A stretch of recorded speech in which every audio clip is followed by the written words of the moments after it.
Took a job in a remote town and now I'm being followed. First of all, I'd like to say that I've never really been a believer in the supernatural.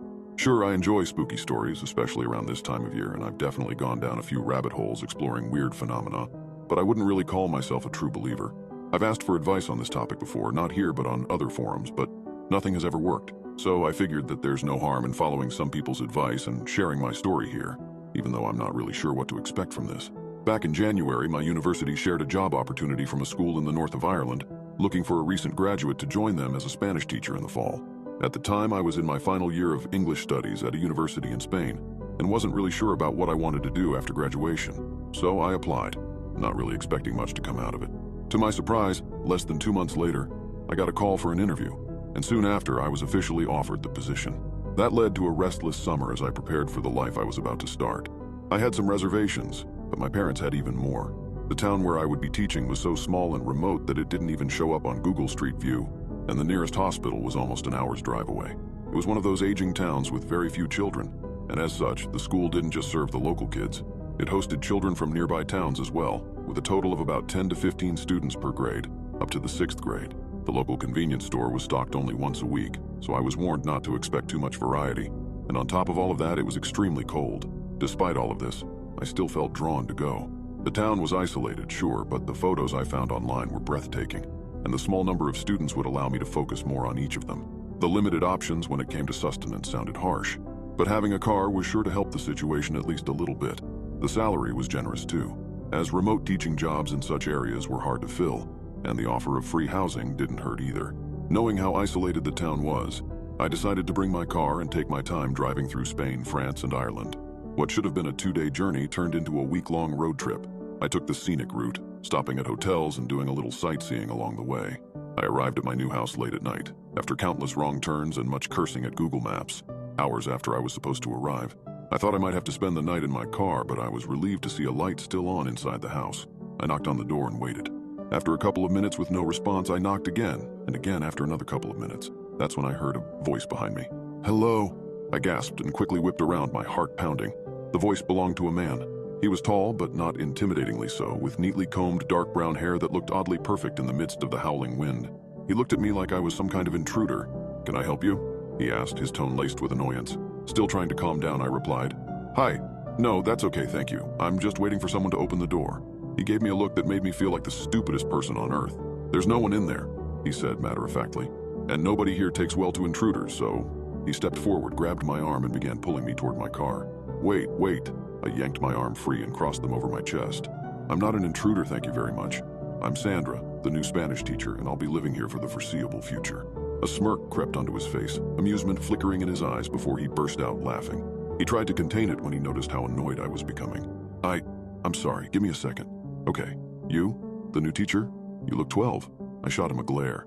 "Not that I need to explain myself to you, but I'm 22 and this is none of your business." He laughed, shaking his head. "Still a baby in my eyes," he said with an irritating grin. "Slightly older than 12, sure, but a baby." I rolled my eyes, growing more annoyed by the second, especially since he didn't look much older than me. "And how old are you, you wise elder?" 23, I said, sarcasm dripping from my words. His smirk returned, but this time something darker flickered across his face. It sent a shiver down my spine. "Slightly older than that," he said, his tone unsettling. His words did something to me, made my throat tighten as I suddenly realized how alone I was with this stranger on a deserted street. I shook it off, refusing to let him get to me. "Well, I'd say nice to meet you and that I hope to see you around, but I'd rather eat glass than do that," I said, trying to regain my composure. "So, if you'll excuse me." I began walking past him toward the house.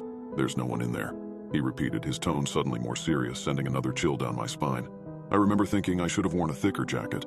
Everyone leaves a light on when they're out so they don't come home to something they didn't invite in. Everyone knows that. I rolled my eyes again, trying to ignore the uneasy feeling growing in my gut. If everyone knows that, doesn't it seem a little counterintuitive? Thieves will just target houses with lights on. Besides, it's not like someone's going to stumble upon this place by accident and rob a house. I could barely find my way here, and I wanted to come. I wasn't talking about people. His voice trailed off ominously. "Anyway, Carmen waited for you for hours, but she had to go home eventually. You'll have to make do until morning. I'd invite you to my house, you know, the neighborly thing to do, but since you'd rather, what was it? Eat glass?" His smirk widened. "I wouldn't want to put you in that predicament. So enjoy your night in the car. And turn on a light. Cars are always free reign." I opened my mouth to respond, but the bark of a dog startled me. When I turned back to him, he was gone. Vanished like he'd never been there at all. I sat in the car, huddled under my jacket, laying down in the back seat and contorting my legs so I could find a comfortable position, trying to stay warm as the wind howled around me. The man's words kept reappearing from time to time in my mind as I was trying to calm my racing thoughts enough to get at least a little bit of sleep. I kept trying to tell myself that his words were just small-town nonsense and that absurd superstitions weren't worth risking running out of battery on my car, but I couldn't shake the creeping sense of dread that threatened to drown me. Damn you, whoever you are. And here I thought sleeping with a nightlight was behind me. I remember thinking. The barking dog had finally stopped, but now an unnerving silence settled over the street, broken only by the occasional gust of wind rattling the windows.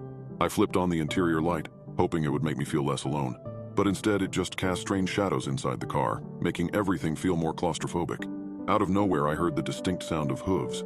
At first I thought it was my imagination, a desperate attempt on the part of my brain to try to lull me to sleep through the exhaustion, but the rhythmic clatter grew louder, unmistakable against the cobblestones.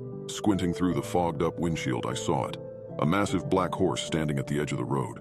Its eyes glowed in an unnatural amber, and its black hair shimmered in the darkness, as if absorbing the shadows around it. There was something wrong about it, something too still, too perfect, like a statue. I tried to convince myself that that's what it was, but my heart started to race as the horse took slow, deliberate steps toward the car. I wanted to move, to drive away, but I was paralyzed, locked in its gaze. The horse circled the car, its breath coming out in thick white clouds, fogging the windows even more. Its eyes never left mine, and with each step, the air in the car seemed to grow colder. I could feel it watching me, something far more intelligent and malicious than any animal I'd ever seen before.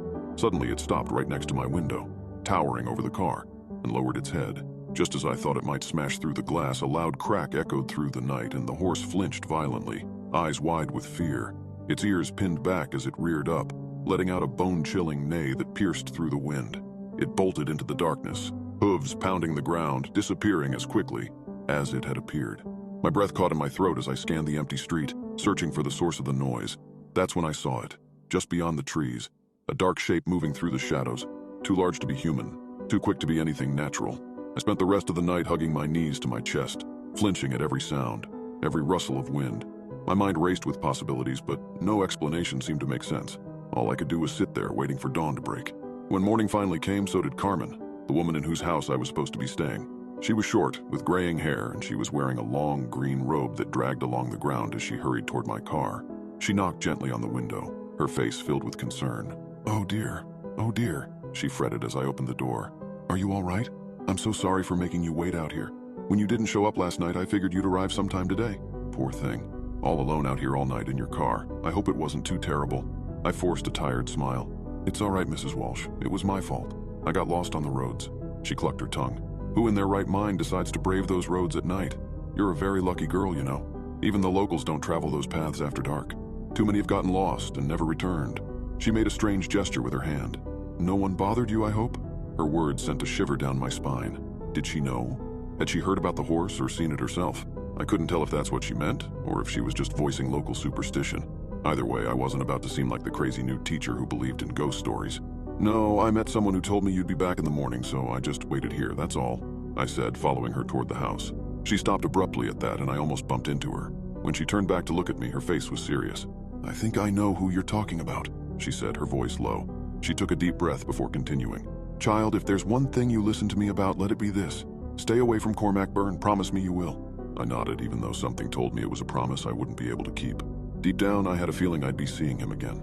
That was 2 weeks ago. I wouldn't be here if I had any other options, but I have nowhere else to go. I'm not a horse person, and I've tried to reach out on horse forums to see if anyone has any advice, but so far nothing has helped, because I've seen that horse again. Every night since I moved here, it appears. At first, it was just a distant glow, those same amber eyes shining in the darkness, far off in the distance. But with each passing night, it gets closer. I'm terrified of what will happen when it finally reaches my house. Please, I need urgent advice. I don't think it'll be too long now.